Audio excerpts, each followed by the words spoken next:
versus, or playing to that audience, if you will, versus an audience where I really don't have to adapt as much, if at all. So I'm trying to figure out which place to focus, and I don't know why I'm struggling with doing that. Maybe because it's more complicated to not sit in a chair. Maybe, you know what I'm saying? And maybe it's more complicated to not do chair yoga as a place to be for teaching people versus going through the different spaces on a mat. I don't know. So I'm struggling with whether I do play to the adaptation audience or whether I do a more of a routine that's a flow. Because for me personally, I'd rather do the flow. But on the other hand, I do love creating a class for people who normally wouldn't be doing yoga. And I just love the fact that I'm offering them a place to come in. As I said to my mentor a week ago, I want to offer everybody a place at the table. Sure. So people can take what they can from it and actually use that as a way to feeling better and healing, a healing modality, if you will. So I love that aspect.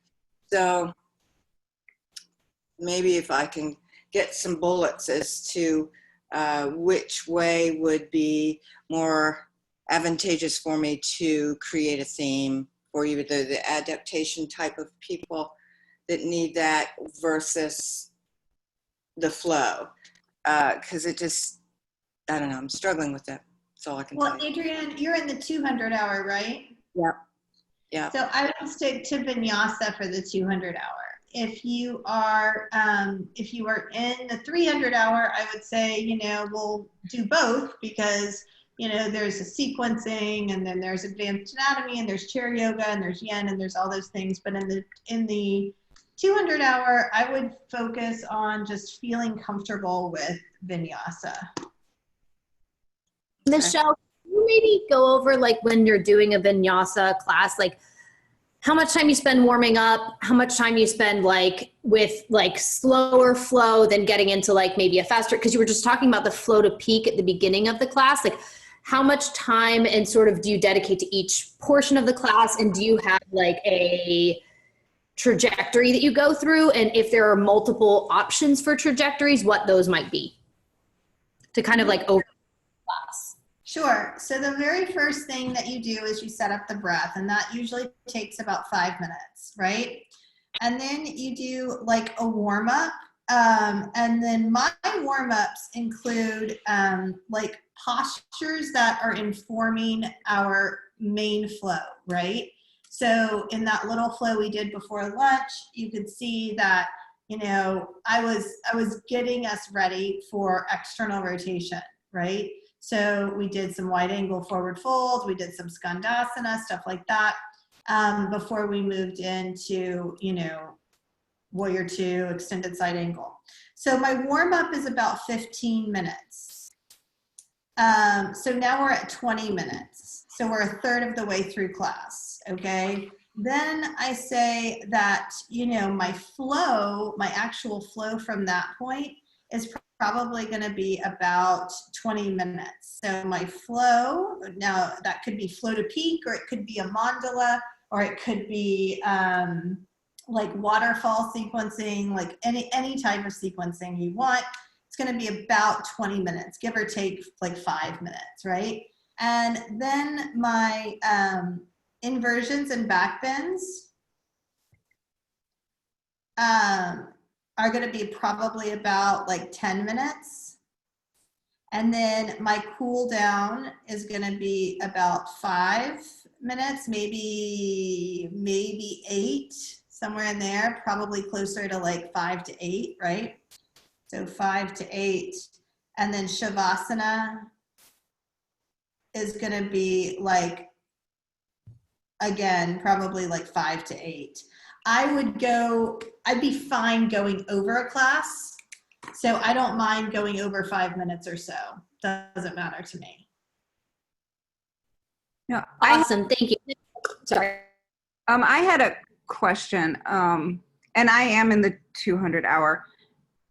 I'm wondering about modifications both for my personal practice and also because it's something I sort of want to incorporate in. I mentioned before, I work as a social worker, so I do more therapeutic things, but we do meditation, stress management, whatever. But I work with patients that have very limited range of motion and mobility issues. So it would be good for that. But personally, the thing I don't see modifications for, and the poses you did prior to lunch would be an example of what I'm unable to do, is I cannot lift my knee to my chest more than 90 degrees. I also can't internally rotate. I personally happen to have a hip impingement, a labrum tear, as well as a valgus angulation, and a herniated disc. So I also have to keep a neutral back in terms of what you talk about, flex and extend like cat-cow, that, and the forward fold, that would be an issue for me personally. But I also know people that have, are older or have osteopenia, osteoporosis, sort of the forward fold, crunch sort of cat pose isn't necessarily good for spine health either. And that would be a population I'm interested in working for. But I'm just wondering what the alternatives are, because even when I take a class for myself, a great deal of the class seems to be, anything from ending in happy baby and pigeon pose to just all the forward folds and just leg stretches, that are, Sure. knee is just much closer to your chest than I'm able to do. And I usually don't see modifications for those. Sure. So there are some that you can do. It's what you're dealing with is actually a pretty extreme case when we start looking at like herniated disc. You're right. Forward folds are not a great idea for herniated disc. And then with your knee mobility, is that a result of an injury or a surgery?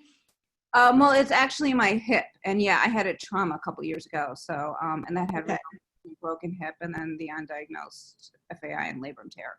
So, Sure. I'm just trying to. And those labrum tears are painful. So I'm sorry about that. I know that's it. Feel free if you want to talk about that at all, because this is actually one of the reasons. That whole idea of going from like half moon to standing splits. This is why I tell people not to do it, because it can cause that type of trauma internally in the hip socket.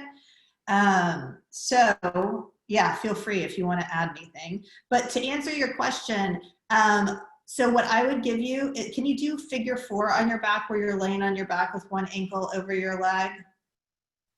Like a piriformis stretch? Yes. Usually, I have some trouble now because of a procedure, but yeah, that would generally be a pose I can do. And I do that instead of, for example, pigeon pose. Yeah. So I would even teach you how to do it with a belt, because if for some reason you can't get the knee into the flexion that you want, and you can't bring those legs closer to your face, closer to your chest, you can use a belt to help take some of the pressure off of your back, especially if you're trying to avoid flexion in the back. It just gives your arms a little bit of space. Does that make sense? Not exactly sure. I mean, obviously, no, it doesn't. 90 degrees with a pigeon. I mean, I can externally rotate more, but I'm not sure. You mean the strap around your ankle instead of your? No, underneath. So where you would normally take. Hold on. So if I was in figure 4 like this, and I would normally bring my hands underneath this, the left leg, and then draw everything up closer to my chest, right? If I was on my back. So a strap instead. Yes, a strap instead. Yeah, so that's one of them. I mean, it's going to be more challenging. I would say that a lot of the stuff that other people can do seated, you're going to need to do laying down or at a wall. So that's how I would modify for that. So like herniated disc, bulging disc, basically same. Like you can't necessarily do a forward fold, because that can actually cause a lot of additional problems with a herniated disc. But you can do legs up the wall, right? And you can take a strap and put the strap around your feet and hold the strap, and you're not taking your back into flexion, but you are stretching your hamstrings. Does that make sense? Yeah. Yeah, so I would heavily use the wall. I would use the wall as much as possible, just to support you so that you can keep your back in a neutral spine, so that you can keep everything safe in your spine, and then begin to work with some of the other like leg stretches and stuff like that you wouldn't be able to do seated. Like even Gomukhasana, now it might not work with you because of hip replacement and labrum tear and stuff like that. So it would be something that you would have to play with. But I'm happy to do a one-on-one with you if you want to talk about it more, and we can look at some of the different possibilities and ways that we might be able to modify. Yeah, I would be curious because some things, like the piriformis stretch, I can kind of get an idea of what it's working out and what the substitute would be. And then there's some other things like, I guess, like Happy Baby, or I guess I can do a limited show. I'm not quite sure what what an alternative would be and exactly how to sort of work that area of the body. And then some of the clients I work with can't even, put their ankle over their knee because Yeah, totally. Yeah, no, I definitely shoot me an email and we can get on a call, and we can look at different possibilities and I have some ideas, but it's much more helpful if I can see you and work with you, and we can work together in the moment to like check in and see what works and what doesn't work. Okay, thank you. Yeah, no problem. Michelle, I Yeah. have a question about that. Just make me think right now. You just said if I lay down, I don't know if you can see me, but if I lay down and instead of bring my spine to the legs, everything I do, like this will be a Dandasana, Yes. and then this is gonna be a Pravarita. Yep. And then what else? So I neutralize my spine, and instead of bring the spine to the legs, I bring the legs to the spine. Yes. And I have the same movement. Yes. So that's work like so that'll be the pigeon. And then I make the pigeon with the stripes. Yep. And then, okay, so good. Thank you. Yes, you're so welcome. So, Awesome. Michelle, going back to the timing that you were talking about with like your kind of overall overview of your class, we were talking about like theme and metaphor. Are there good times that you bring that up during class? Like I know like at the beginning, setting an intention or whatnot, like are there good moments or poses you find to come back to the theme of the class? Sure. And so I want to talk about setting an intention. I am not trying to change you guys, so please don't ever think that. But I do not set intentions in my classes because I don't want the people in the class to start thinking about something else off the mat. So let me give you an option. Let me give you an example. When I first started practicing in a studio, I went to a studio and they said things like, maybe you want to set your intention for your practice today. Maybe you want to dedicate your practice to someone else, somebody who might need your energy. Well, you know what I did? There was a guy that was dying of lung cancer and brain cancer, and every practice I went in and dedicated my practice to him.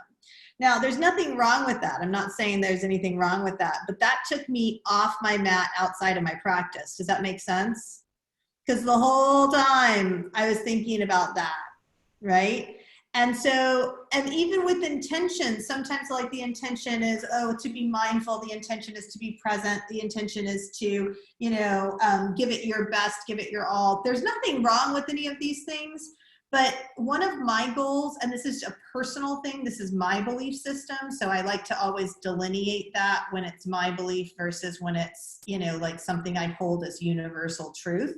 So my belief is that as a yoga teacher, I am holding a container for students to develop a relationship with their breath and their experience, right? So I want them to develop that relationship with their experience. Does that make sense? And so I don't give intentions for that reason. but there's nothing wrong with it. Okay, so I'm not saying there's anything wrong with it. If you do that and you've been teaching for a long time, feel free to continue doing that. But that's not my style, I'm just saying. So going back to Jill's question, Jill, ask me one more time. Yeah, and whether intention or not, if you have a theme for the class or something that you're doing throughout class, are there certain moments throughout class that you would bring that up or refer to that? Yeah, I think that it can really be whatever you're comfortable with. Some people like to open with like a Dharma talk. You guys have been in classes like that, right? And if you're theming around, let's say, a particular topic, a chakra, or maybe it is an intention or a purpose or something, that's a good time to bring it up. Today we're going to be working on grounding. We're going to be working on connecting to our present moment and establishing a connection to the earth, to Mother Earth, however you want to say it. So the beginning of class is a good time to do that, Jill. I like to, in the middle of class and when people are really, like starting to get warm and they're starting to get, when they start to get warm, a lot of times they get in their head. Have you guys experienced this? Yes. Yes. No? Get warm and you're like, now you're in your head and you're like, okay, what do I have to do? So maybe the list comes up, maybe the story comes up, maybe who knows what comes up, but things come up, right? And that's when I like to bring them back to the theme, or bring them back to their breath. And then again, like as we're coming down, as we're cooling down, I also like to bring them back down because it seems like when we warm them up, they get in their head, and when we cool them down, they get in their head. There's this little sweet spot, like right in the center, where we can, sort of get them to like be really, really hyper present, hyper aware. So that's what I do. And then at the end, you can always come back in and sort of tie it together, with some sort of connection. A lot of times I'll do like place one hand on your heart, place one hand on your belly, say your name, and say, I love you. And I know it sounds so simple and so little, but like, how many times do you tell yourself that you love yourself? Sort of a rhetorical question, but sort of not. Like, how many times do you say your name and you say, I love you? And I'll take them through this whole thing where I'll say, okay, say your name, say I love you, say your name, and then say you are appreciated. Say your name and say you are supported. And, people really do resonate with that because they spend a lot of their time looking for that external validation and not ever giving themselves that personal, internal validation. So, and you can like pull that into any theme, Jill, like if it's a self-love theme or if it's a grounding theme, you could say your name and say you are supported, say your name and say, you are grounded, so really, I mean, you could use that and just change it a little bit, like tweak it depending on whatever you're doing. And I think that it really does bring people back, because otherwise we're always thinking about other people, other things, how people think about us, what they, what their perception is, but, coming back to yourself is important. Hey, To be Michelle. honest, Jill, I am not a big themer. Go figure. My projection-free teaching style, it keeps me, I just don't do a lot of theming. I do a lot of like universal theming, like, having compassion for yourself and, having compassion for yourself and others and recognizing that you're exactly where you need to be and, loving yourself for who you are and, you don't need to do anything to be worthy of love. Like that's a lot of what I do. And so it's all the same sort of stuff all the time. And so it's super easy for me to like move in and out of those concepts really fluidly because they all sort of work together. That makes total sense. And that's, I wasn't trying to, not any necessarily specific theme, but try and figure out where good spots in the sequence are to bring that up. Sure. To give you an idea, I'm trying to plan a karma class for this, like a socially distant karma for all of my like coworkers this Wednesday. And we're all getting back to work because things are, you know, picking back up. So I was trying to figure out a way to create space for them, and let them let go of the to-do lists and that sort of thing. Sure, sure, sure. And yeah, I will say stuff like that, like especially when we start moving, because movement is vata, right? Movement is very vata. Well, what happens when we get into a vata state of mind? We start going to the to-do list. What do I need to do tomorrow? What do I need to do next week? Blah, blah, blah. So when the movement starts physically in the physical body, that's a good time to go in and say, okay, you know, let go of the to-do list, come back to the present moment, come back to the breath. Perfect. Thank you so much. Awesome. Okay, any other thoughts, questions? I have a question. Yes, ma'am. Yeah, so just kind of a basic question about like in the studio setting when you're sequencing, like in some studios I've had the teacher just talking, in some studios I've had the teacher giving visual cues the whole time. So like what's the balance between that and like what will I be expected to do like eventually? Well, it really is going to depend on your studio, okay, Jennifer, or is Jessica, sorry. Yeah. Sorry, darling. So it really is going to depend on your studio. In my studio, I don't want them demoing, and it's actually going to cost. We have a meeting tomorrow night that is going to be interesting because a lot of teachers, well, some teachers are coming into the studio.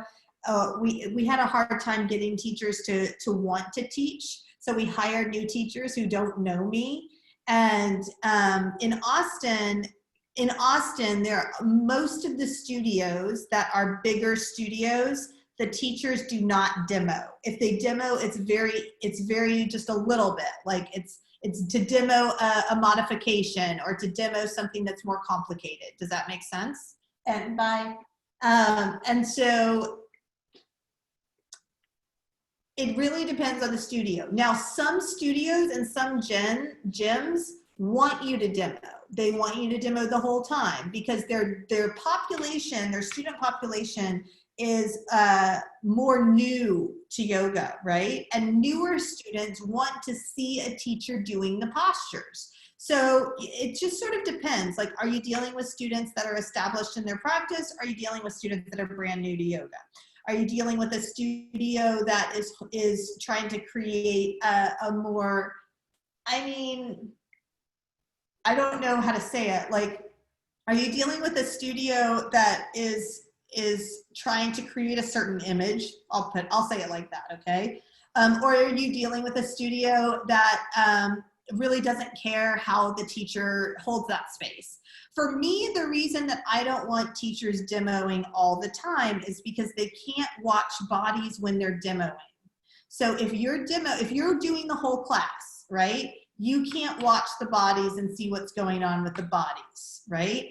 But if you're demoing here and there, and you can pull out, you know what I'm saying? And like look around the class and watch the bodies and give cues specifically to the bodies and then go back in and demo, that's fine. Actually, one of my favorite teachers does that. She'll practice with you and then she'll walk around the class and then she'll practice with you and she'll walk around the class. And I really like the way she does it. And the way she does it, Jessica, is she specifically the fast times, like when we're doing like lots of sun salutations, or you know, we're moving like the first round through like a waterfall sequence. Like a waterfall sequence would be like warrior 1, warrior 2, extended side angle, vinyasa. Warrior 1, warrior 2, extended side angle, triangle, vinyasa. Warrior 1, warrior 2, extended triangle, or extended side angle, triangle, half moon, vinyasa. So that's like sort of like a waterfall sequence where you're building on it. When she teaches like that, the first round, she does it with us. Then the rest of them, she's walking around the room, right? I like that, you know? So I used to love it when my teacher would practice with us. It was my favorite time. And she only did it when she taught advanced classes. So in the age of Zoom, Mm-hmm. and demoing. I was planning on addressing that because where I am, I live in a state, in a city where demoing is just the way you do it. And also I live in a state where we're probably gonna be on lockdown for a lot longer than we need to be. And, or no, not that we need to be, but that aside, yeah, it's gonna be a while before we're going back to normal here. And I think that I was wondering if it would kind of mess up the energy, because the energy is always is new. It's different from being in the studio. So I wanted to see if I could just like demo some of it and then like come to the screen and be like, okay, I'm going to demo some of these and then I'll take a break and I'll watch you guys. But I'm wondering if that would interrupt the flow of class, or maybe what your thoughts on that would be. So what I do is I will demo some of the flow, and then I will, I'll come down to my knees and like just sit in like a modified like heroes, or sit on my heels and like watch them and then cue them. And usually it's in standing postures. And every once in a while somebody will drop to their knees and I'm like, no, you can keep going. I'm just gonna watch. And so, but I agree with you. I think it's important to see them. So, you know, honestly, I've thought about maybe doing a one-day like morning workshop where we just talk about teaching online, because I can teach online and I have no problem. Like if you were to stand up and say, in fact, the last couple of weeks, I've had a ton of yoga therapy where we are like, I'm looking at their alignment. And I can do it no problem. Now, my counterpart, my director for yoga therapy, she's like, it's impossible to read bodies online. I don't believe that. I think you can read bodies online. So I think it's important to look at them, but it's also important to hold the space so they don't feel watched, because it is such a different thing when it's your computer screen. You know what I'm saying? And you're the only person in there. You know, like there's not a room of people. You know what I'm saying? Yeah. Yeah. Okay, so somebody asked, yes, please, can we do a class for teaching Zoom? Yes, I will do that. I will do a class for teaching Zoom, no problem. Follow Yeah. up on chat we were just doing. So I've been in a class where the teacher will put you in something like downward dog. She'll get up at that point and go around the class and see how everybody's doing. But while she does that, she says, all right, I want you to remain in downward dog. I'm going to, you know, check up on everybody while you're doing that. And I want you to do 5 breaths. And she'll cue the breaths while she's walking around, but she'll, you know, check in with certain students who need an adjustment or something while they're in downward dog, but she'll be up and moving about. So would that be okay to do online, for instance, as a teacher? You get everybody in downward dog, you say, all right, we're going to do 5 breaths here in downward dog, and I want you to keep breathing and just, you know, do your pose, etc., as you scan the screen there and check up on people. Is that Sure. I mean, yeah, I think downward dog is fine to take a look at least once when you're teaching, you know, at least once. Downward dog is one of the hardest poses to teach, and it's one of the hardest poses to do. And a lot of students are not engaging in alignment that is optimizing their load. Okay. So what does that mean? You know, if their arms are in internal rotation. So, you know, we've talked about this before. See, I'm very hypermobile. You guys can see that, right? See this hypermobility right here? So if I'm in downward dog and the eyes of my elbows are facing one another like this, then that is, I am not in an optimal alignment for downward dog, okay? If I'm in downward dog and the eyes of my elbows are turned out, now they're never gonna be facing like that, okay? They're never gonna be facing the top of the mat, like straight parallel to the top of the mat. What they go from is, this is what you see in most times, and this is what we wanna see. Does that make sense? Yeah? And so that's the key right there. So that's one thing. That's the first thing you look at. Imagine downward dog as an inversion. If we start with the feet in a standing asana, where do we start in an inversion? We start with the hands, right? So we're looking at the hands in relation to the shoulders. And then, so we do that adjustment. So externally rotate the biceps away from the midline. That's going to make the eye of the elbow shine more towards the front of the mat. It's never going to be parallel. And then the next thing I might do is say, bend your knees so that the thighs are close to or resting on your belly. Now keep all that good work. Now slowly straighten the legs any amount, right? So that's the second cue in downward dog. And then the third cue in downward dog is going to be, now take a look at your feet. Can you see the heels of your feet? If you can see the heels of your feet, go ahead and hide the heels of your feet behind your toes. Okay, so those are the 3 cues for downward dog. We're not going to be able to touch people for a long time, and especially on like a Zoom call, we can't physically touch them, but we can do cues that really do speak to the load optimization in the body. So those are the 3 cues, and then I would let it go, because you know, as hard as people try, it's really hard to get downward dog right every single time. It's really hard to maintain it. And I don't even like, to be honest, a lot of vinyasa classes have too many chaturangas and too many downward dogs for the average person, because most people can't do 16 chaturangas. Most people can't hold, you know, downward dog for like, you know, 10, 20 times in a class. It gets exhausting, right? So, so yeah, just providing alternatives to that as well. But Adrienne, I would also definitely take a look at their standing postures. The standing postures are going to be the ones that are so clear as day that, you know, there are cues that you can share with them. So you first look at the knee, right? Is the knee stacked over the ankle? If the knee is not stacked over the ankle, then everybody needs to bring their knee forward so that it stacks over the ankle. What I'll say a lot of times on Zoom, I'll say, check in with your front knee. Is your knee stacked over your ankle? And if it isn't, go ahead and move that knee so that it's stacked over your ankle, right? And then I look at the back hip. Is the back hip, is the back hip causing any compression in the SI joint? So I will cue the toes, I'll cue stuff like that, but I think it's super important to look at people every once in a while, for sure. Right, because some people, their arms are in not a good place, and their shoulders aren't in a good place. So, you know, in downward dog, it is a hard pose. You're right. You're right. Yeah. Michelle, can I just ask, can you just tell me your cue again for downward dog? 'Cause it was really good and I didn't write it all down. Yeah, so the first one is wrap the biceps away from the ears.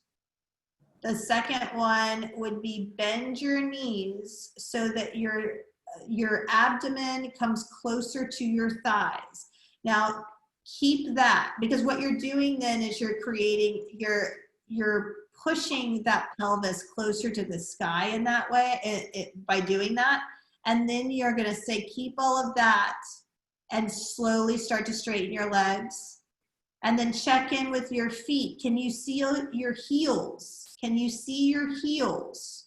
If you can see your heels, hide your heels behind your toes. Now that's a slight internal rotation is what it is.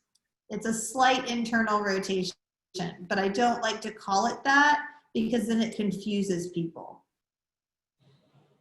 Michelle, would it actually be appropriate to say that I heard a teacher recently cue broadening and opening the chest in downward dog, almost as if you're in more of an extension versus a flexion, even though your hip, even though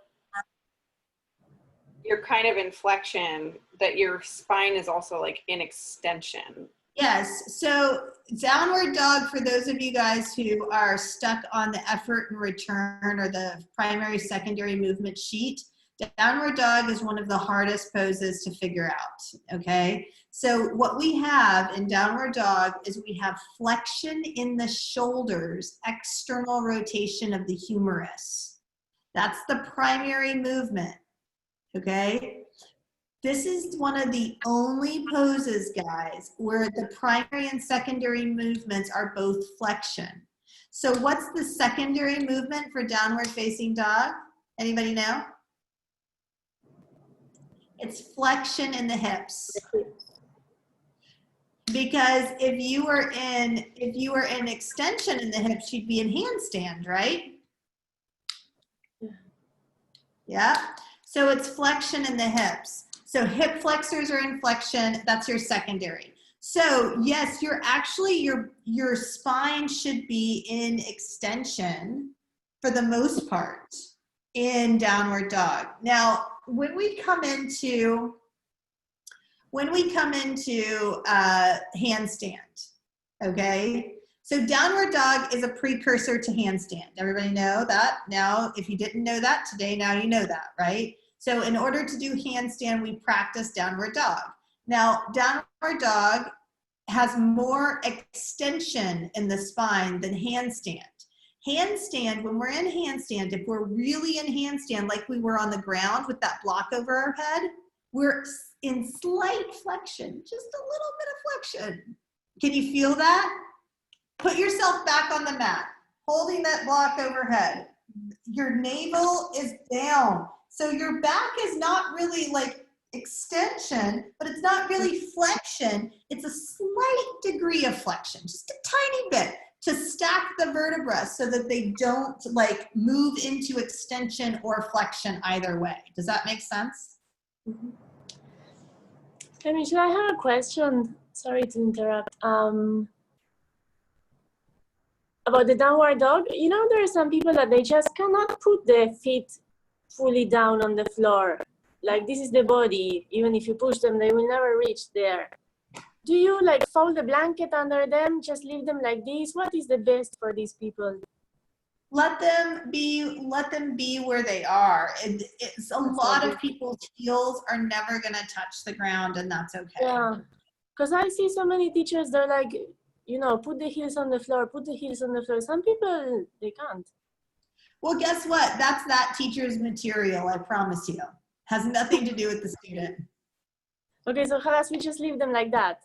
Alas, you just leave them like that, yes. Okay, good, thank you.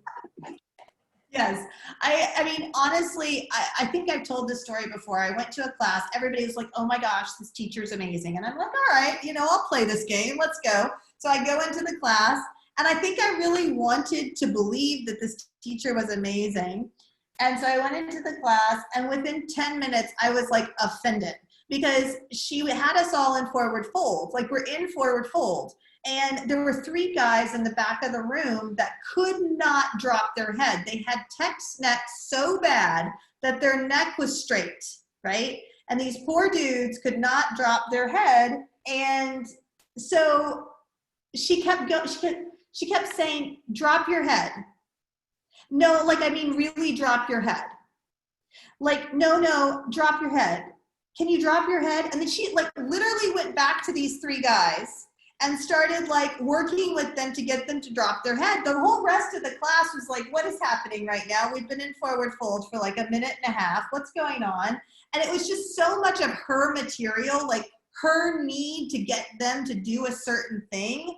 Like, it's never about us. It is never about us. Like, I want you to drop your heels, but it doesn't matter to me if you do. You're perfect just the way you are. You don't need to do another pose, you know? So, yeah. And I'm sure, bless her heart, she probably has no awareness around it. You know what I'm saying? Because she kept going. It was like a 4-minute ordeal, guys. It was like a long experience. I also went to a class, and it was an Ashtanga-esque class, and the teacher kept coming. I think I have told you guys this story. I was with my friend, and my friend had lost a baby like midterm, and it was the day the baby was due, and she and I decided to go to a class. Now, I didn't know this, or we would have gone to coffee, guys. I would not have taken her to yoga had I known that this was the due date, right? But we go into the yoga class and we're there. And this teacher was like, oh no, honey, you're wrong. We're gonna have to fix that, to both me and my friend.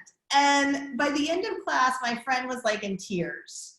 And that was the teacher's material. It had nothing to do with us. You know what I'm saying? Every yoga lineage has a slightly different style. And we need to understand that somebody may walk into our class and they may have been like practicing Bikram for their whole life. And Bikram has a different style to it. Like there's different nuances to it. I'm not gonna make them take dancer my way. You know what I mean? That's like ridiculous, you know, like don't worry about that stuff. It doesn't matter, you know? Like as long as they're not hurting themselves, as long as their joint is stacking, you know, that's how we know that injuries we know that our students have a propensity for injuries if their joints are not stacking and they are hypermobile. That's like a hot mess recipe for disaster when it comes to injuries, right?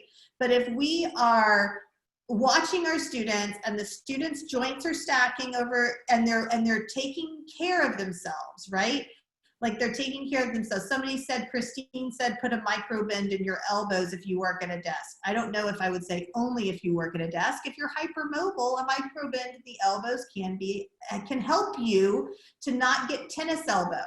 Because if you lock out like I do, and this one is worse, like, right? So if you do this all the time in side plank over and over and over again, what does that do? This tendon back here that runs from the tricep down into the elbow starts to get stressed. And that's the same thing that happens in tennis elbow, right? So when I was in training, I was locking out my elbow constantly, and Shanti kept saying, put a micro bend in, put a micro bend. Well, I was practicing too much, first of all. And, you know, basically I injured myself pretty badly because of all of that hyperextension in my elbow. Yeah. Okay. Hey, Michelle. Any other questions, comments? Yeah, I have a question. Can you just explain to me, because I've heard it and seen it written, knitting the ribs? It's just, I keep picturing knitting needles and I'm just really like, what in the world? It doesn't seem to me that that's the best metaphor, maybe. So this is what happens. Yeah. Okay. So this is what happens. And this is something that happens to me all the time. So here I am, and I'm in warrior one, and I'm killing it, guys. I'm killing it. But my ribs are completely open, right? So when I say knit the ribs down, I mean to bring the ribs in. So it's like from the splayed to in. So what that does is here I am, I'm killing it, in it to win it. Knit your ribs down, Michelle. See the difference? It takes it out of the low back. So it's really sucking your stomach in, and isn't it? I mean, it's pulling in the abdominal area, which, you know. Yes and no. Yes and no. I mean, you can say lift your low belly. That's one thing you can say. But advanced practitioners will understand the cue, knit your ribs down. Or drawing. Yeah, you could say draw your ribs down. You could say bring your ribs in. You could say knit your ribs down. What we don't want to say is tuck your tailbone. Because a lot of times, so what teachers will look at is they're looking at the back. Oopsie. So you're looking at my back. See how this is so curved, right? What's going on here? Knit your ribs down. Now we've got a lumbar spine that's healthy. But the alternative is here I am and the teacher says tuck your tailbone. And then I do this. That's not what we want. Do you see what I'm saying? Yeah. Can you say like engage your core? Like, because it's really a core engagement there, isn't it? Yeah, you could say engage your core. I mean, it's a couple of different things. It's like, I find that people, and I do this, so I feel comfortable talking about it. I find that people who have a hard time with this particular, if this is their work, they also have, they've been working through stuff like solar plexus stuff.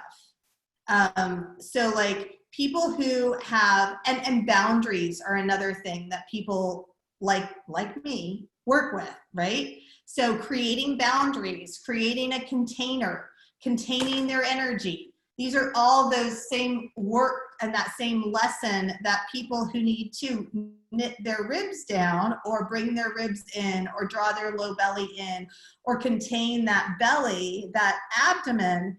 A lot of people who are working with that physically are working with metaphoric and energetic boundaries and energetic containment and learning how to contain their energy and be responsible with their energy. I mean, just from my lifelong experience with these topics, right? It took me a long, long time to see the correlation, but there is a correlation there.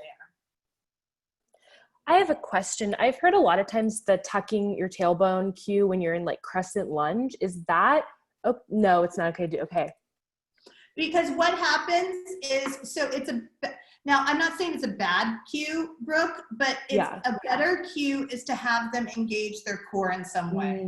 So that's either low belly in, draw your navel to your spine, ribs in, something like that. Work with the front body to fix the back body. Don't work with the back body to fix the back body. Does that make sense?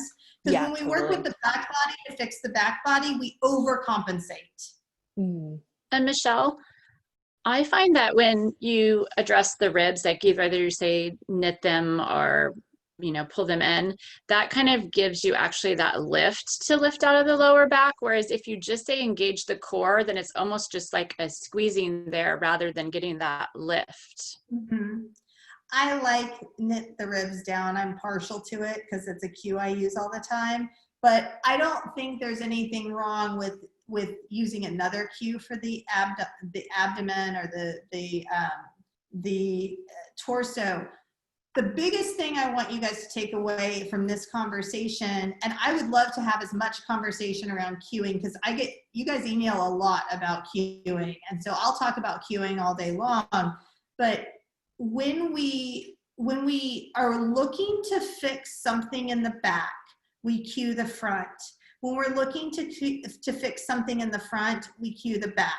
So typically people won't even notice that the front of their ribs are splaying. They'll notice, like a teacher will see the curve in their back and their lumbar spine first, if they're even trained to look at bodies. And guys, I gotta be honest with you, a lot of teacher trainings at the 200-hour level do not teach people to look at bodies. So the fact that we have these conversations right off the bat, you know, really take them to heart. Get with your partner, get with a friend, get on Zoom, call me, you know, get with your mentor, watch bodies. That's part of being a yoga teacher at the very basic level. We want you to look at bodies and we want you to be able to see what's going on. The knee should stack over the ankle. The pelvis and shoulders should stack over each other. When you get this thing going in Warrior 2, where people are like this,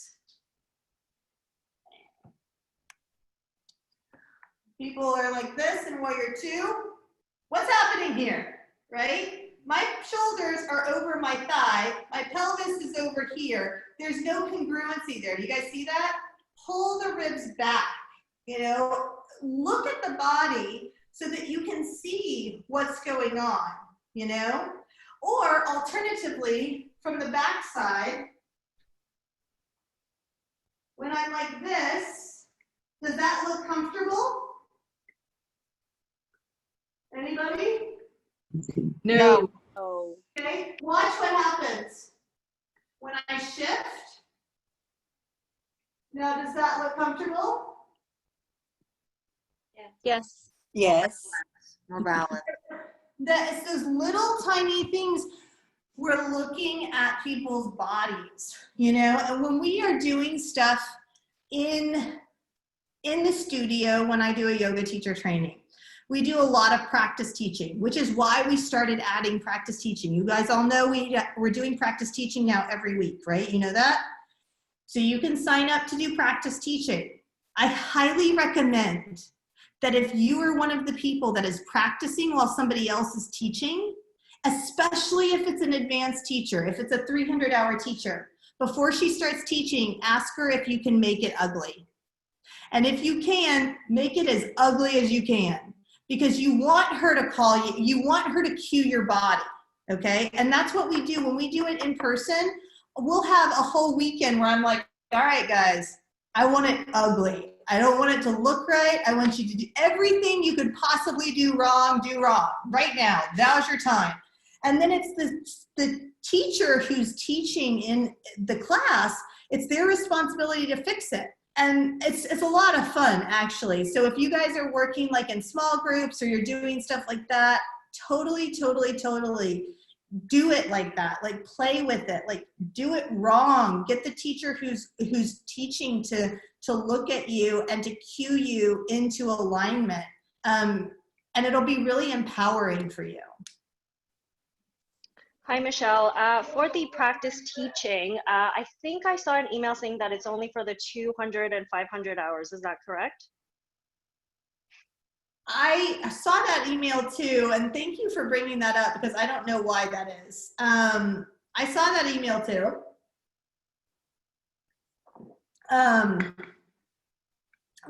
I don't want to say something and then, because basically I let Sarah do it. She had an idea, she came to me and I said, fine, if you want to run with it and you can organize it, I'm happy to support you.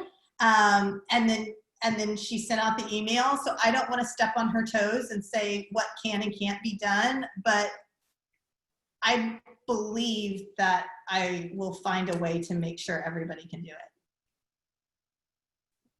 Okay, I got great. the email too, and I didn't take it as the 200. I thought it was the 500, and if you were in the 200 plus the 300, then you could do it as well. It was very confusing, actually. I'm just gonna say I was confused. Yeah, I will follow up, guys. And sorry about the confusion. I gotta be honest with you. It's so interesting having so many people in training, because we all really feel like we say things clearly and then sometimes we don't. And I apologize for that. The thing that we can all just we can learn from this experience and say, wow, that's a different way for me to think about it. I wouldn't have said it quite that way, but it doesn't mean it's not a valid way to say it. You know what I'm saying? So let me follow up on that. So I have a question. Well, it's probably just more like me being in my head. So I've taken yoga for a while, but I've never attempted to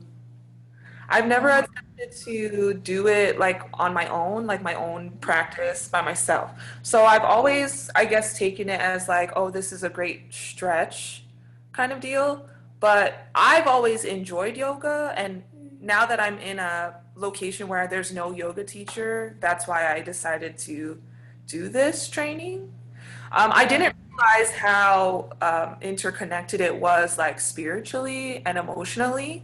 So now that I'm in the place where I need to start thinking about putting all of the positions together, I'm nervous about like what that translates to, like on the inside for people. So like I'm afraid to even attempt to put poses together because I'm afraid I'm gonna mess people up. Does that make sense?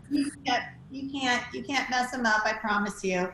So and like Autumn, I guess I'm like overwhelmed by like, oh, the chakras and the koshas and poses and counter poses. It's like a whole thing, and I'm like, oh my gosh, like can somebody just like say this is what you're supposed to do?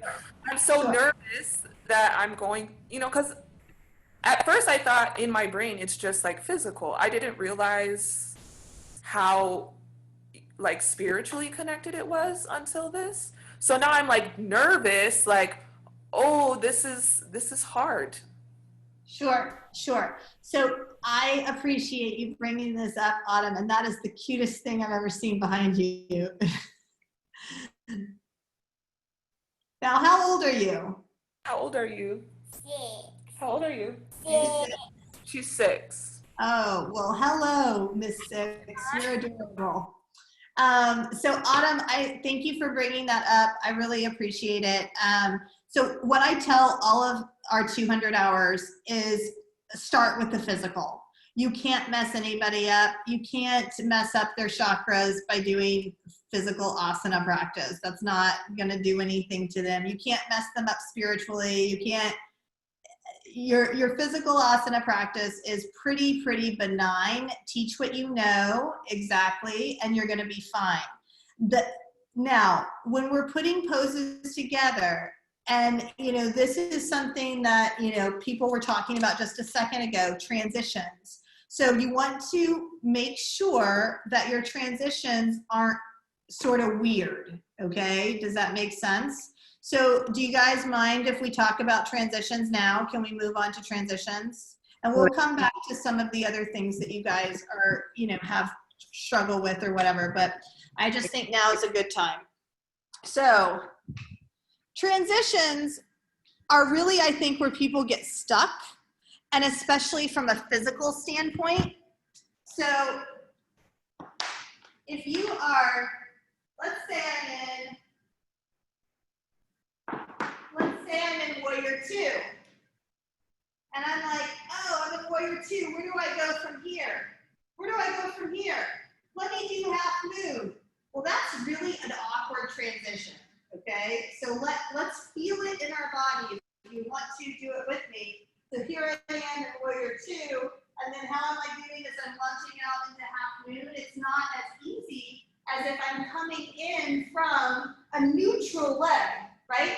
Because this is external rotation, right? My pelvis is not facing the top of the mat. It's actually facing off to the side here, right? And here I am.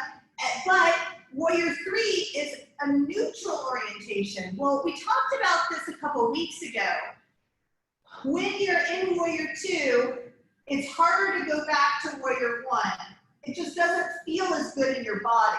But when you're in Warrior 1, it's easy to go to Warrior 2. It feels good in your body, okay? So you will know what feels good and what doesn't feel good, and you do it in your body to see if it feels good.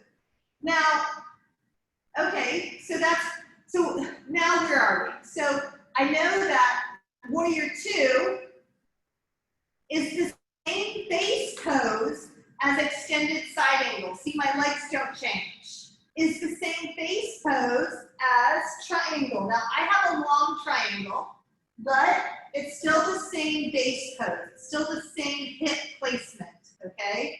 And then this hip placement is the same as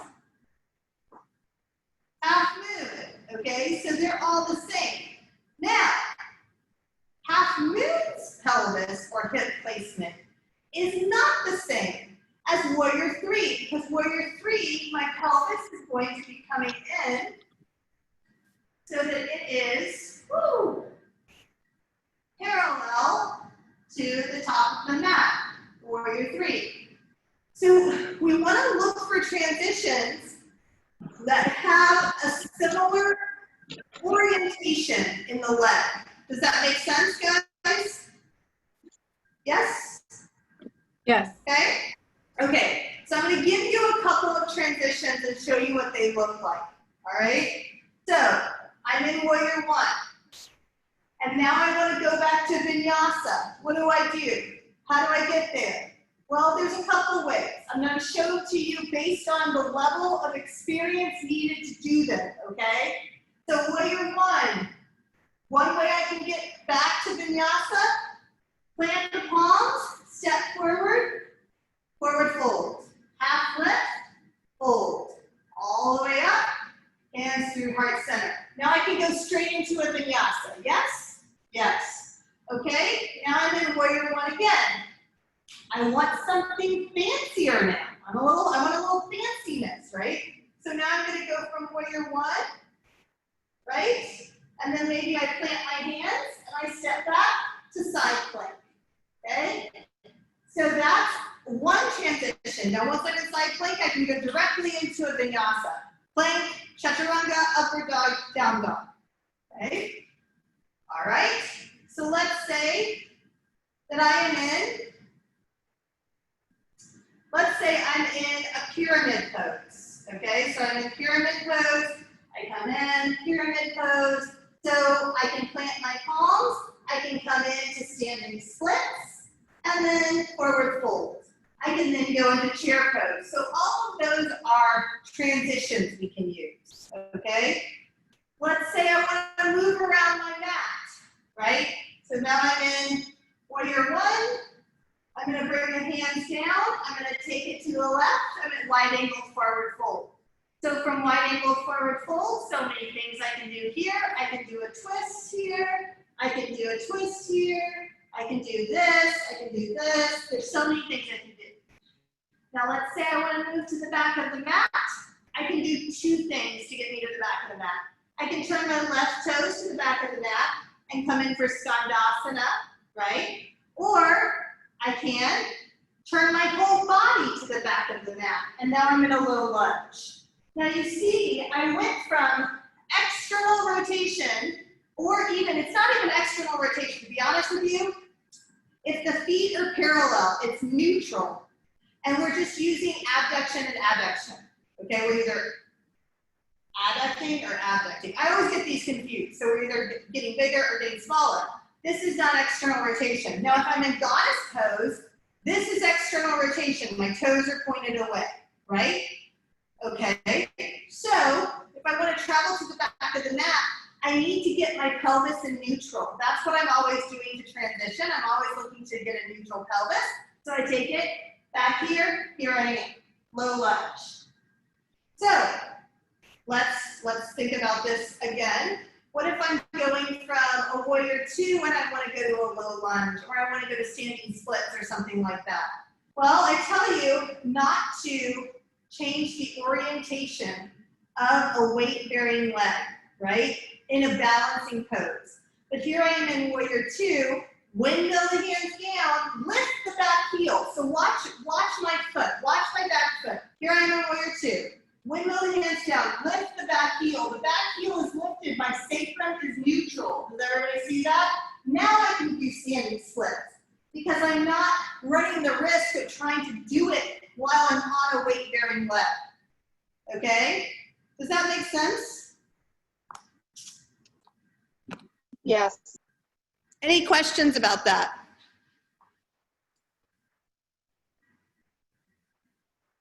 Oh, thank Michelle, you. I have a question, Michelle. I'm sorry. I was eating something. When you transition from pyramid pose to side plank, when I usually do that, I walk them through from pyramid, you kind of go through a runner's lunge and then you take it to plank.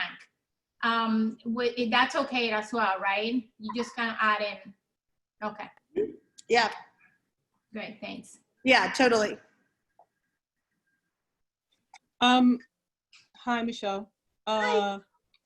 So for me, I think about when I teach group fitness class, or I did teach group fitness classes, and when I'm teaching like a cardio sculpt class, for instance, I'm always emphasizing like, all right, we're working on this part of the body that day. But what I'm finding when I'm trying to practice the poses, because that's where I am right now, just trying to practice them, I get stuck because like I have a herniated disc in my neck. So I'm always thinking about how am I supporting the muscles in my neck and my shoulder.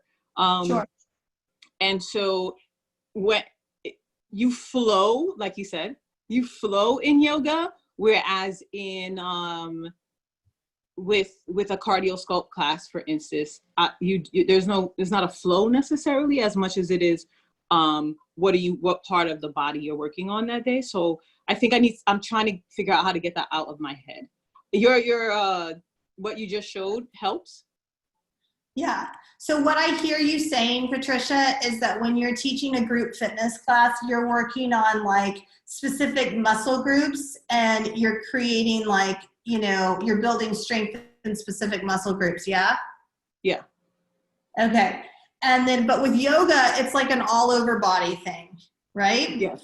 So what I would say is that when you think about yoga and you think about sequencing yoga, we're sequencing, like I said, pelvis and shoulders are where the movements are coming from, right? So I'm bringing my hip into flexion, for example, or I'm bringing my hip into extension.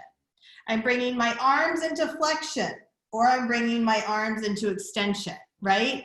And then that, it's like swimming almost, right? when I'm swimming, I'm kicking my legs and I'm swimming, I'm getting a full body workout because my pelvis and my arms are the drivers and everything else is like a stabilizer. Okay. Right? That helps. And so Yeah. it's a similar thing with yoga. Like I can't tell my transverse abdominals to turn on, but I can tell my rectus abdominals to turn on, and then my transverse abdominals follow, right? So it's similar. So I would just think of yoga more like swimming, like land swimming. Okay. Yeah. Yep. Yeah. And Thank then you. it's like, I guess, yeah, hopefully that was helpful. I mean, I struggle with it. I've taken up biking recently and I love biking. I really like it, like way more than I ever thought I would. But what's happening with my arms, guys? I mean, nothing's happening with these guys. So it's like if I don't practice yoga for a couple of weeks, you know, like physical yoga, I'm always practicing Patanjali yoga, but if I don't like get on my mat because I'm like teaching or whatever, and I do biking every day, then my legs are like hyper pumped and they're like, yeah, we're strong. And my arms are like, what happened? We don't know where we are.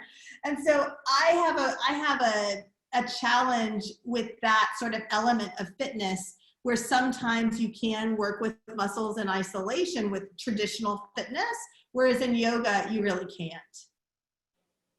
Okay. So more get out of my head and get into my body. Yeah, I mean, you know, Okay. it happens for all of us though, right? Okay. Thank you. Yeah. Hi, Michelle. Yes. So when you were demoing the Warrior One going into a vinyasa, you showed the Warrior One and then plant the palms and step back into side plank.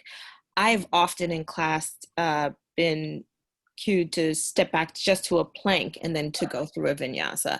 That's fine. Is that a okay transition? Okay, thank you. Yeah, you know, I don't mind it.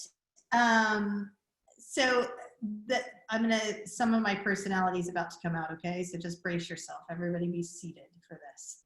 So I like the sort of seamless transition of fluid movement, okay? So when I step back to plank, or when I take supported side plank, which is another transition from low lunge, right? Do you guys see what I'm saying? You pivot, you go into supported side plank.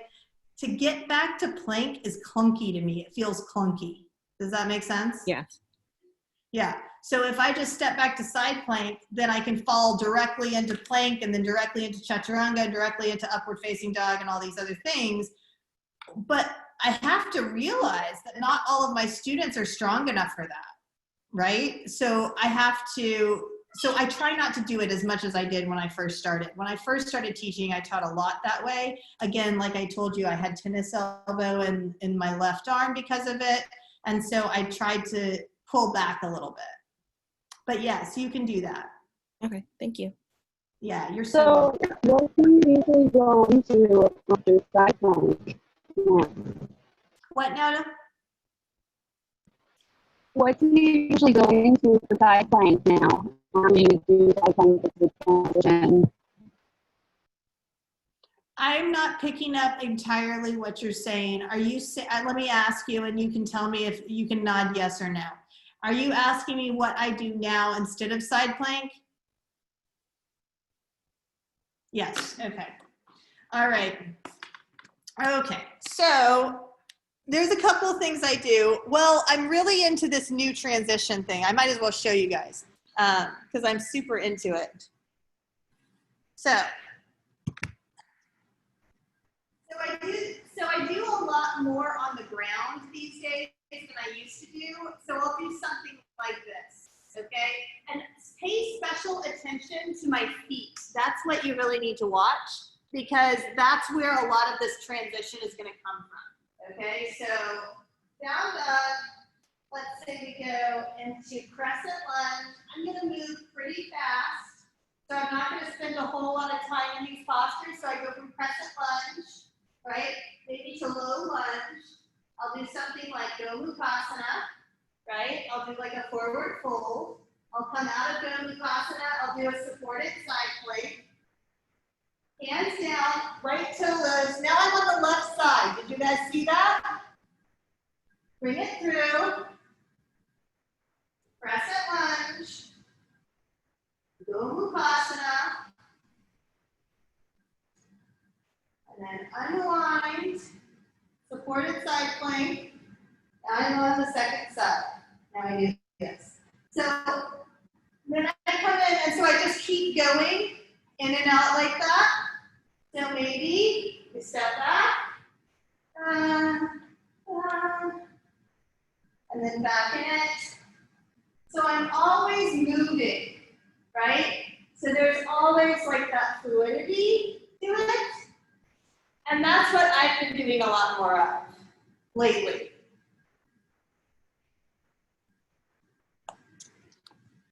And I really like it, like, I'll do like half pigeon, and then I'll swing the left leg around. And then we'll do like Jani Shirsasana. And then from there, I'll take them into like a Marichyasana twist. And then I plant my hands and I roll through, and I'm already in that next leg. And then the half pigeon again. Does that make sense? Yeah, that was So beautiful. it's super. Huh? That was beautiful. Sensation. So yeah, it's super, super like flowy. Yes. Do you have any thoughts about Synergy classes? I know they combine yoga and Pilates. I was just wondering sort of what your thoughts were. I've never taken any of them. I'm not a big Pilates person. I tried it once. And I think it was the friend I was with. She was super type A and wanted to talk the whole time, which I'm not opposed to talking when I work out, but like she's a lawyer and a lobbyist, and we're in there in this tiny little room with all these like machines. And it was overstimulating for me personally. But yeah, I haven't taken those, sorry. All right. Adrian, is Adrian's hand up still? Yeah, thank you. So what you just did in the previous thing when you were going through the warrior 1, 2, 3 and so forth, you said the aim for the pelvic to get it in neutral. So the routine you just did, which was fluid, it was wonderful. Where was the neutral aim? Where were the neutral points? Yeah, so we started in like, crescent lunge is neutral, right? And then from crescent lunge, I did Gomukhasana. We know Gomukhasana is external rotation. Then I unwind, and now I'm in a side plank, which is and isn't neutral, right? In a real side plank, my pelvis would be neutral, right? But because I did that supported side plank, one was external, one was neutral. Does that make sense?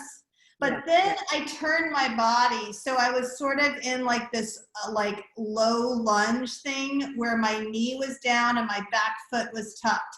That gave me the momentum to send that knee that's down up and back and pull it through and take the second side. Yeah. Okay. Yeah, thank you. You're welcome. All right, any other questions about transitions? I really think what the biggest thing I can do to recommend to you guys, there's two things. There's a video that we have in the 300-hour training. And for those of you in the 200-hour, I would highly recommend watching it. It's called Transitions, right, guys, that are in the 300-hour training? I think so. It's called Transitions. We watch that video, and it'll give you some really good ideas on transitions. And you can find that even if you're not in the 300-hour, you can find that on the Zoom sheet, on the third tab on the bottom. It's all the YouTube videos that are hidden from the public, and that video is on there.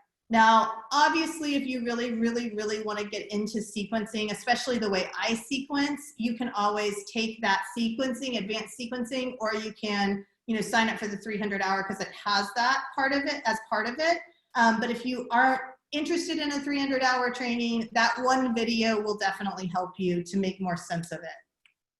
Did you say you're doing a class on transitions? What did I say? No, I said that we would, there is a class already filmed. It's like 20 minutes or so, right, Marie? I'm looking at Marie because yeah. It's like 20 minutes or so, and it's on that YouTube list, and it's just on transitions. Okay. Oh, can I just ask, do they have to be poses, yoga poses, or can you transition into some other shape and then go to the next pose? Or you don't, so Kara, what are you asking again? so if you wanted to transition to a pose that was not technically an asana, but it was like, say, a star shape or kneeling, or are they asanas? Yeah, well, I mean, so what the definition of an asana is a comfortable seat. So, you know, there are lots of poses we use, especially as transitions that are not traditional asanas, right? Crescent lunge is not an asana. Lizard pose is not an asana. Star pose is not an asana. But yes, crocodile? you use crocodile, like this crocodile? Yeah, that one, yeah. Yeah, Lying it is down. a pose. Yeah, yeah. But some of them aren't, and yeah, use them. That's totally fine. Okay, thanks. Yeah, yeah, no problem. Are there any poses that we avoid if we're doing transitions? What was that again, Jenny? I'm sorry. Are there any poses that we avoid as we sequence? I guess the only thing that I would tell you to avoid is avoid moving from external to internal without bringing the hands down. There's something about it, guys. Like, you should play with it. Play with it in your body. Going from warrior one to warrior two is easy peasy lemon squeezy. Going from warrior two to warrior one isn't so easy. Going from, okay, now let me take a step back. This is something you should avoid. Going from warrior one to crescent lunge, no bueno, guys, no bueno. You wanna know why? Warrior one to crescent lunge is not great because the back leg is an external rotation in warrior one, and the back leg in crescent lunge is a neutral. So it's like you have to like try it in your body and you'll feel how awkward it feels. If it feels awkward in your body and you guys are yogis, imagine how it's gonna feel in somebody's body who doesn't do yoga. And they're showing up for the first time. You know what I'm saying? Like, we make things work. We will force it, especially advanced yogis, man. Those are the ones that get injured because we're like, oh, I can do that. I got this. And we just push right on through. But, you know, just feel it in your body. So that's what I would say. Going from neutral to external is fine. Going from external to neutral just on your legs feels funky. It's not going to hurt you, but it just doesn't feel great. And then going from like a crescent lunge to warrior one or a warrior one to crescent lunge is a little precarious on the back leg. And if you're working with populations that maybe aren't as stable, it's not a great idea. Michelle, yes. I just want to say, I'm like, my mind is like screaming, yes, yes, yes, right now. Because I feel like we're so lucky to be hearing this from you because I've been doing yoga for a really long time. And just over, I think probably just a year ago, I went to a class, and again, it was supposed to be this amazing teacher. And I was super pumped because I love learning from new teachers. And she kept teaching, let's do warrior 1, 2, 3. I'm like, no, don't do 1, 2, 3, because going from 2 to 3, I literally watched the whole class just like freeze, like, oh crap, how am I going to get there? Yeah. It was like from 2, like trying to, everybody was like literally stumbling and had to stop their flow to like readjust their body just to get into that. And I was sitting there, I'm like, note to self, this is never going to happen in my class, because it was just so difficult for everyone in the class. Even someone that was advanced, it was, their body was telling them like, this isn't right. Yeah, it's Can I really, just check, so you can't go from 2 to 1? You can't go from 1 to 2 or 2 to 1? No, you can go from 1 to 2. Right. But if you go from 2 to 1, it doesn't feel great. Okay, that's what we're saying. But when you're in 2, you can't go to 3. not without bringing your hands down. Like you really have to reset your pelvis completely. And then you run the risk of people not having the core engagement to be able to pull themselves up. So yeah, Kara, do it for me. Go to 2, go first to 2. Okay, now try to go to 1. Okay, now come out of it and do the other leg. Do the other leg, and I want you to do warrior 1 to warrior 2 on the other leg.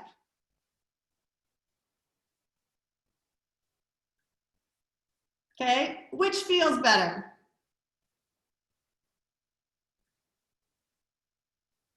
The second one, yeah. Okay, and so now you can take it a step further. See, it's all about inquiry, like, right? There's not a right or a wrong way to do these things, guys, but we're trying to create Sthira Sukha Asanam. Like, that's the principle, right? That we want to have ease and like structure, or, you know, Sthira doesn't mean difficulty. It means that it's structured. It means that it's like contained in a way, right? It's almost like an energetic term opposed to like push it to the limit, like, you know, sort of thing, right? So we're trying to create this balance between effort and ease, If it feels off for you, it's definitely going to feel off for other people, right? And then, you know, going from warrior 2 to warrior 3 can be precarious, to say the least, if you have a practice. If you don't have a practice, you are going to end up falling out at some point and getting frustrated. If you're flat-footed, it's damn near impossible. And I'll just tell you, from my husband's point of view, he's flat-footed and he can barely do warrior 3 by himself, much less if I told him to go from warrior 2 to warrior 3, it would be ridiculous, you know?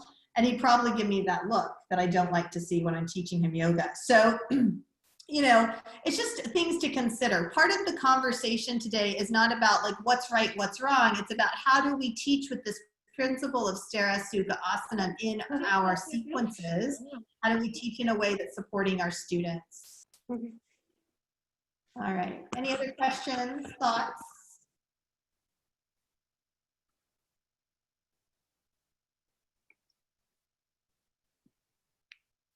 Can I ask about the elbow injuries? Elbow injuries, yes.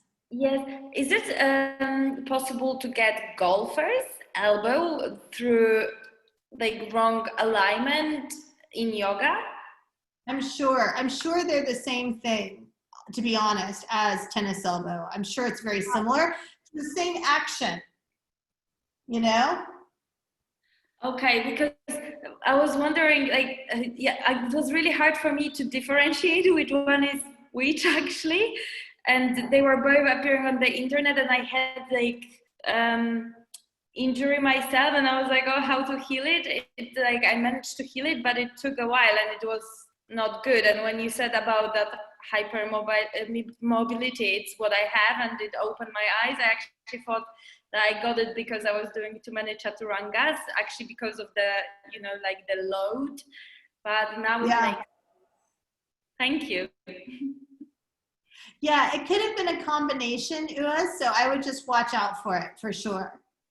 Okay, thank you. Like, it's much better now, but I don't know, like, I find it really hard with chaturangas because obviously we do so many, like, I kind of know what to do, but sometimes when the flow is quick, I don't think, even when I know like what to do, I don't think I always do it right. Yeah. Well, and just remember that you can't, okay, so Carolyn says golfer and tennis elbow are different. One is internal and one is external. So I'm not familiar with golfer's elbow, but it sounds like one, if you want to pop on, Carolyn, you can. It sounds like one has to do with the tendons here, one has to do with the tendons here. Tennis elbow hits you here. Yeah, kind of, but you know, it was, in a way, it felt on the both sides. So what do you do with that? And I was like, it was like literally kind of like entire elbow. So it radiated, and something strange happened to like my body and the tissue, I just felt like there was like a buildup of something, and I could move. It was very strange. So I think it was like a combination of like both things. So it didn't exactly fit within one of them. I don't know if that makes sense. Maybe everyone is different, and sometimes injuries get a little bit more complicated. So yeah. Yeah, Maybe definitely. Ultimately, at the end of the day, I'm not a physiotherapist, so I would always recommend going back to a physiotherapist and, just remembering that unless you are a physical therapist, try not to give try not to say, oh, this is what it is, this is what it isn't, just say it could be, maybe you want to check in with, stuff like that. Somebody said in the chat, I've been doing Warrior 2 to Warrior 1 for so long. It's fine. I don't want Warrior 2 to Warrior 1 is not like a deal breaker. It's not something that is going to really cause a lot of injury. It just doesn't feel so great for a lot of people. If you've been doing it for a long time, it might feel great for you, and that's totally fine. But it's just another illustration of like how important it is to feel these transitions in your body before you teach them. All right, any other questions, comments about transitions, adaptations? Hi, sorry. I just had a question because I've done it for quite a while. I will go from, and thank you, by the way, for this amazing teaching before I carry on. I've gone from a position of Warrior 2 to open up the chest, bring the hands behind, then hinging at the waist into Humble Warrior, and then going into Crescent. So I do rotate on the ball of the back foot. Yeah.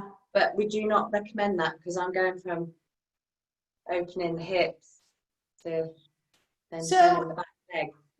So here's the deal, and again, this sort of goes back to what I said earlier about advanced yogis are going to do things, and they're going to do things that and find things in their body that the average student is not going to be able to find, right? And so so what I will say is that if you've been doing it and it feels good to you, you're not increasing your risk of creating injuries in like your hip socket, for example, because the load is distributed between two legs. Does that make sense? So Yeah. you are not like doing a lot of internal damage to the acetabulum, for example, right? It's just when you're on one leg, sorry. When you're loading, when your full body weight's on one leg and then you're going from, external to, okay. Yeah. But that said, if you notice, now this is for everyone, if you notice that you cue something like Warrior 2, Humble Warrior, and then you go from Humble Warrior to Crescent Lunge, and that's like a block that you've created and you're working with, if you notice that half the class is falling out of it, then take notice of that. If the class can do it and they're not falling out of it or looking at you like you're, have lobsters crawling out of your head, then that's fine. But if they're giving you weird looks and they're falling out of it, then their body is not taking the suggestion the same way your body takes it. Yeah. We had a teacher. Oh, go ahead. Sorry, I don't want to hog it. I just did have one other quick question. And it was just about how you get over, say, you introduce a pose where, say, someone's really tight in their quads and they just can't get anywhere near, how do you sort of get past that if there's not maybe a modification that you can think of straight away to help them? Or would you just recommend that they have a strap or like for the class or? So which pose would you be thinking of? So it's actually where, so come from table top to, sorry, I'll turn around this way. And then looking round to grab the foot. That's not that possible for some people, you know, if they're really tight in the quad, they can't get their hand anywhere near their foot. So, okay, so do it again for me, Jenny. Do it on the other side, and I'm going to show you what to do. Okay, so the first, make sure you've got knee in line with ankle. yeah, the first thing I'm going to do, no, so hold on, Jenny, hold on. Come out of it for a second. Come out of it for a second. Okay, the first thing I'm going to tell you to do is send your butt back towards your heel. Yeah, just not that much, not that much. Come up a little bit, like that. Now bend your knee. Yep, and grab the foot. See how much easier that is? Yes, thank you. So that's one thing. And then the other thing is take low lunge again for me.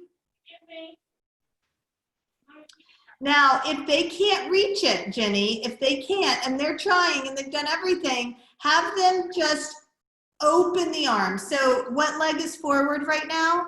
My left leg. The left leg. Have them open the left arm like they could touch the wall behind you. Like really, yeah. So they're getting a pec stretch instead of a quad stretch. Okay. That's brilliant. Thank you. That's excellent. Thanks so much.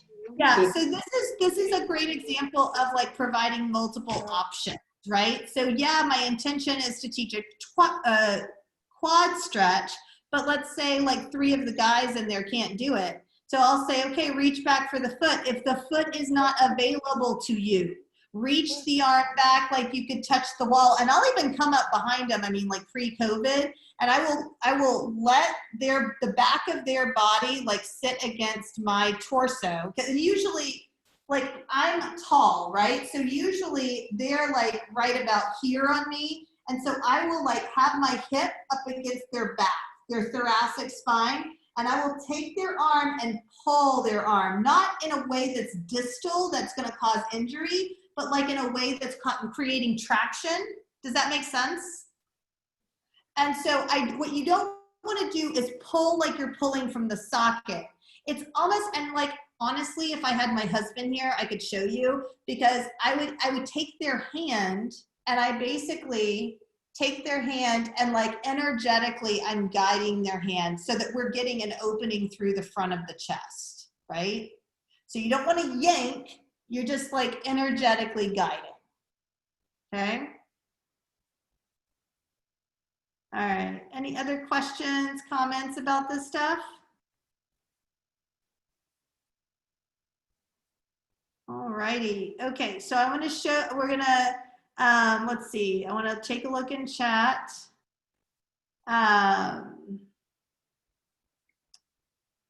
So I also asked the coaches to reach the front arm hand to the front and they have a nice twist. Yep, that's what I'm talking about. Exactly, Ua, perfect.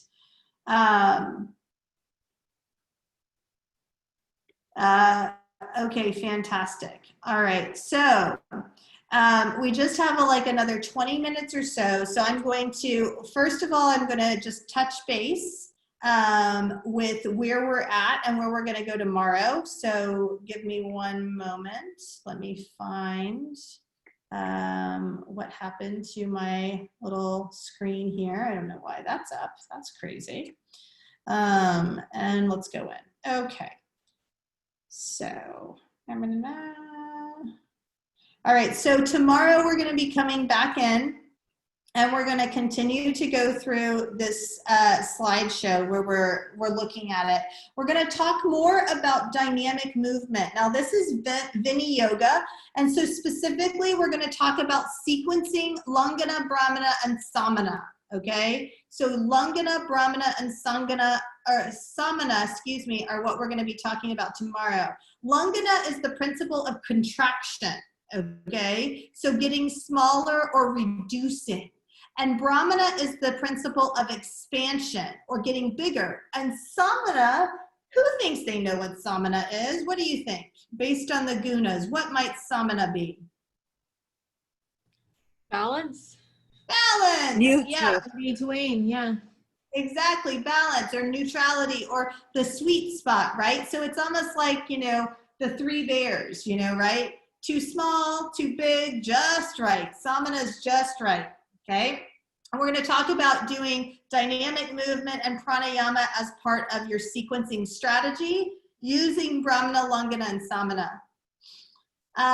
We're going to talk about music tomorrow, guys. I know you all want to talk about music, so we're going to talk about it. Talk about music and how to create a playlist, that is going to follow your art. So, you know, you might have a flow to peak, or you might have a mandala, or you might have something else.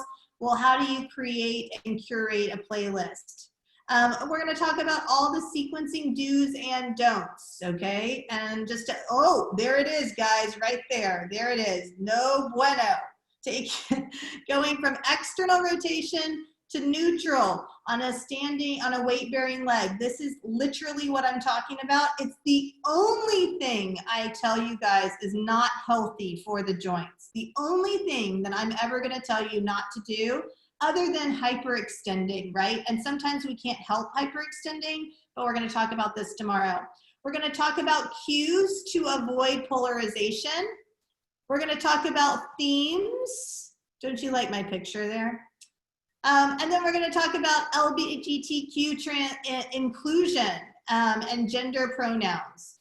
And then we're going to talk about accessibility. So that's where we're going tomorrow. Now, I have to be honest, my husband he's an HR professional, so he taught me the term microaggression. I call people darling a lot. I'm like, hey, darling, it's okay. And he's like, that's a microaggression. And I'm like, well, great. Fantastic. So I don't mean to offend anybody, right? My daughter is trans. I am still learning, guys. I am still learning. I've had my daughter, she transitioned 7 years ago, and I'm still having to catch myself from calling her guy. My husband hates me calling him babe. It's like he hates it. And, you know, some of these things are part of our vernacular because of when we grew up. I grew up in the 80s, you know, it was different then. We weren't as aware, you know, it's just how it was. And now I'm having to undo the doing. These are samskaras, right? These are patterns. These are patterns, right? But as a yoga teacher, we have to be very careful. In the world that we live in right now, we're holding space for a lot of people and a lot of people's material, okay? So it doesn't mean I'm a bad yoga teacher if I say to somebody, if I call somebody darling or honey, you know, but I need to be aware that they might not receive it well, and that if I'm really trying to be inclusive, that language is not really appropriate in that area, right? And there's a lot of conversations about LGBTQ stuff, and so I'm probably going to talk a lot about that tomorrow, because there's a lot of misunderstanding about it. There's a lot of people that don't really understand, you know. I mean, my daughter right now she's 12, and she's on estrogen, and she is developing, and yet she still has parts of her that have not gone through transition yet, right? So, because she's 12 and you can't do those transitionary surgical things until you're like 18, right? And so it's a challenge for her. And I understand now things that like I wouldn't have understand. Like right now, swimwear is a big deal for us. And she's very depressed about it because there's no swimwear out there that has a skirt long enough to give her the privacy that she needs to have and still feel like a girl. Does that make sense? So these are things that are going to come up in your class. I had a trans man in my class several years ago, and he came up to me and still looked like a man. So he's a trans woman, but hadn't transitioned from man to woman. Does that make sense? And that's another thing we're going to talk about. We're going to talk about, like, you know, when are they a trans man versus when are they a trans woman? When are they a cis man versus when are they a cis woman? Like, what are some of these terms? Because I've heard some people asking questions about these terms, and I just want to like help people understand it a little bit more. So we talk about that, but like this particular student, you know, he used to come to my classes, and again, he was still identifying as a man, even though he wanted to be in transition. He had recently been divorced, so he hadn't done any hormones, he hadn't done anything. The farthest he had gotten was painting his toenails. But it was still so important for him to share that with me, to let me know what he was going through, and that he wasn't as flexible and that he was trying to get there and all of these things. So, you know, it's almost like we have to take a healthy tablespoon of compassion every time we walk into the studio door, and remember that our perception, again, of reality is not universal. So we're going to be talking about some of those things tomorrow. Before we close out, if you guys have any questions, comments, thoughts, anything you want to share, now's a good time. We've got a few minutes. Hey, Michelle. Yes. First off, thank you for everything. I have a question. You had mentioned earlier, I think before the break or maybe shortly afterwards, about how you were practicing too much when you were doing your training. And I just wanted to know what your take is on how much too much would be, because I tend to practice a lot. I'm also very injury prone. So it's something that I've been like trying to figure out. Sure. Yeah. Sure. I try to practice every day. I don't know if that's too much or not. I don't think that's too much. I was practicing like 2 hours a day, sometimes more. You know, I followed my teacher. So if she taught 2 classes a day, I would go to her to both classes. I also had another teacher who was like my arm balance teacher, because for whatever reason, I mean, I had a lot of material when I started training, guys, so I'm not going to lie. And for whatever reason, I thought I needed to do all the arm balances in the world. So I would go to Leah's class in the morning on Tuesday and Thursday, and then Shanti would teach like midday on Tuesday and Thursday, and then Shanti would teach at night on Thursday. So that's 3 hours a day. Some days I was practicing pretty much 7 days a week, and it was too much. Yeah. And I wasn't doing anything else. I wasn't like biking or strength training or anything else to like counter that, you know? It's a lot of like flexibility, and there was strength being built, of course, I'm sure, but there wasn't like, you know, we were talking earlier, I forget who said, who was talking about being a personal trainer or being in group fitness.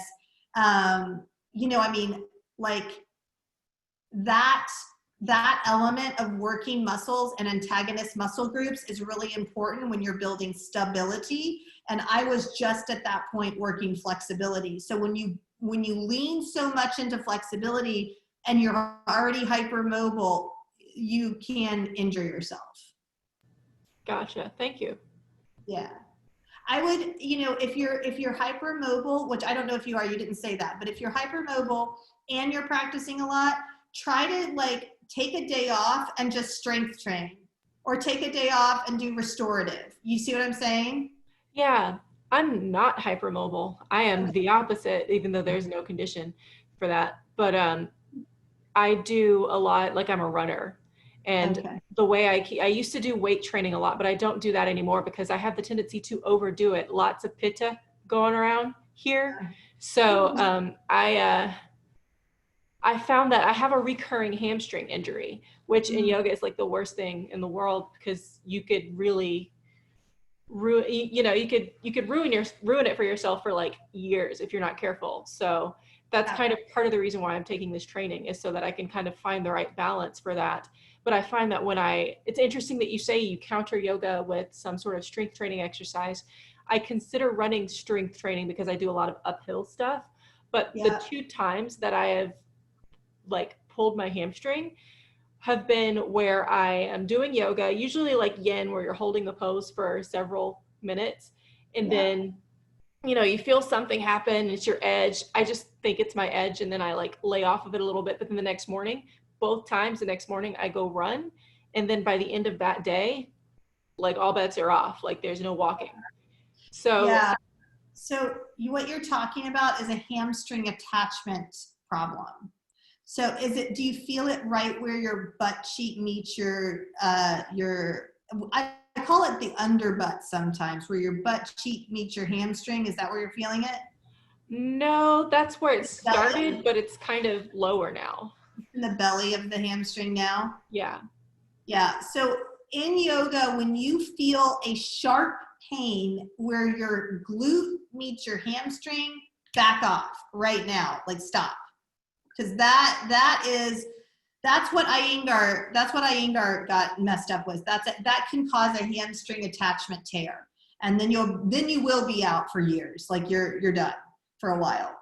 So I would say be careful of that. Now, if it gets into the belly of the muscle, that's a different strain. And again, I'm not a physical therapist, and I'm not a like a personal trainer. They have specific training in like muscle conditions that I don't have. As a yoga therapist, that's not our job to do that stuff.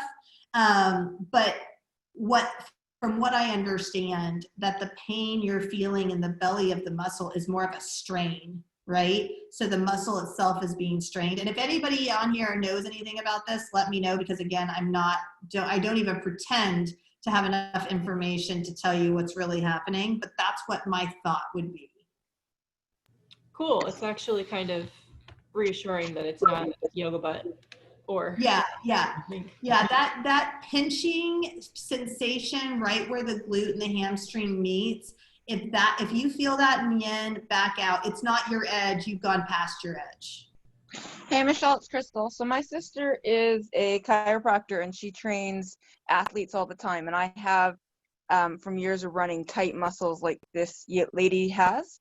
Mm-hmm. And what my sister taught me to do in my physio, which I hate to do because it hurts, but they say to do it, is to actually roll out first on a roller of some sort before you stretch, to kind of like with meat, when you tenderize the muscle, that's what you want to do, because it's so tight that if you stretch, you're putting yourself at the risk of either overstraining it or ripping it. So they say to roll it first and then stretch. Yeah, is what I've been taught.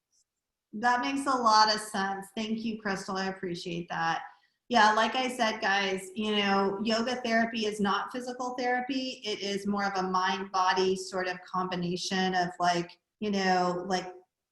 talk therapy meets yoga meets like metaphysics, right? So I can't speak to some of these gross muscular conditions because they're outside of the scope of work of a yoga teacher or a yoga therapist. So just remember that. Yoga teachers aren't supposed to have all the answers. That's why we're supposed to refer out. Okay?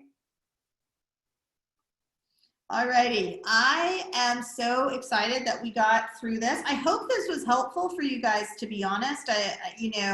It's really hard for me to teach sequencing. It's something I'm very good at, I know that, but it's something that's very difficult for me because I've had to create this methodology like from scratch. I didn't get this. Shanti didn't teach us to sequence. And that's typical, guys. Like in a lot of 200 hours, they don't teach you to sequence. They'll teach you a sequence and then you memorize that sequence and then they say, good luck, we'll see you later, right? So we really do try to teach you guys exactly how to do it, why to do it, what the counter indications are. Like I said, I only have one counterindication is you don't move from external to internal or external to neutral, neutral to external on a weight bearing leg. But all of these other things are nuances that are very layered, so like we talked about at the beginning, if you're new, if you're like Autumn was saying, this is overwhelming and I don't want to mess up anybody's chakras. I don't want to mess up anybody spiritually. Stick to the physical stuff until you feel comfortable with that. Your physical cues, your directional cues go with physical body, okay? Physical cues, directional cues go with physical body. Then we go into, okay, so let's get energetic cues, right? Energetic cues go with the pranic body, right? And so then we start to develop energetic cues. And then metaphoric cues go with what body? The mental body, so Manamaya Kosha, right? So those metaphoric cues go there. So definitely, take it slow, slow, slow. It will happen. And we're always here to support you. So I look forward to tomorrow. I think tomorrow's going to be a lot of fun. I'm going to hang out for 15 minutes or so. If you guys have any questions you want to ask me, I'm here. And I see there's a lot of trans parents on here. So feel free to reach out if you guys have any questions or if you want any support, or if you are trans, or if you are supporting the trans community as an ally. It's been a long journey, and it's just been 7 years. I can't imagine what the next 7 years are going to be like. But I am here to hear you and to see you and to connect with you and to create an inclusive space for everyone, you know, whether you are a person of color or you are part of the LGBTQ community or you have a body that may be non-traditional to what you think a yoga body should be. Yoga is really for everyone, and that's what we're trying to do. So yeah, guys, thanks for being here.